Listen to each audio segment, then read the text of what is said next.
শাশুড়ি খোঁচা মেরে বলে কথা, ছেলের বউ পাল্টে দেয় তার জবাব। বউ শাশুড়ির সম্পর্ক ভালো না বলে সাংসারিক শান্তির অভাব। ছেলের বউকে ছোট করার জন্য ইনিয়ে বিনিয়ে দেখাও কত যুক্তি।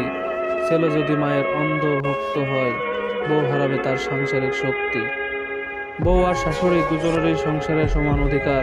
সময়ের ব্যবধানে বউ হবে শাশুড়ি হওয়ার সম্মান, এটাই বাস্তব।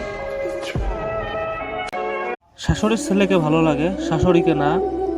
জুদা খাওয়ার জন্য ছেলের বউ দেখাই কত বাহানা। ননদ ননদ ভালো লাগে না, ভালো লাগে শুধু জামাই। বাপ মায়ে মানুষ করবে, ছেলের বউ খাবে শুধু কামাই।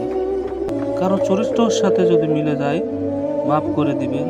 শাশুড়ির সাথে যা করবেন শাশুড়ি হবার পর, সব শুধু আসলে ফেরত পাবেন। বিপদে পড়লে চোখ কান খোলা রাখেন, আপনাকে ভাসানোর জন্য একদল থাকে প্রস্তুত। যাদেরকে সাঁতার শিখিয়েছিলেন তারাই আপনাকে ডুবাতে চায়, পৃথিবীটা বড়ই অদ্ভুত। মানুষকে চোখের দেখায় চেনা যায় না, থাকুক যতই কাছে। সময়ের সাথে সাথে রূপ বের হয়ে আসে। মানুষের সাথে যতই মিশবে ততই হবে ক্ষয়। প্রথম প্রথম সব মানুষকে আপন মনে হয়। চেষ্টার বিন্দুমাত্র কমতি রেখে ছেড়ো না হাল, ভাগ্যর চাকা ঘুরবে আজ নয়তো কাল। যদি তোমার সাহস থাকে, বয়স কোনো ব্যাপার না। অতীতের ভুল থেকে শিক্ষাগুলো কখনো ভুলে যেও না।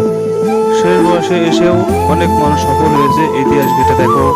যদি তোমার সাহস থাকে, তুমিও সফল হবে, এ কথা মনে রেখো।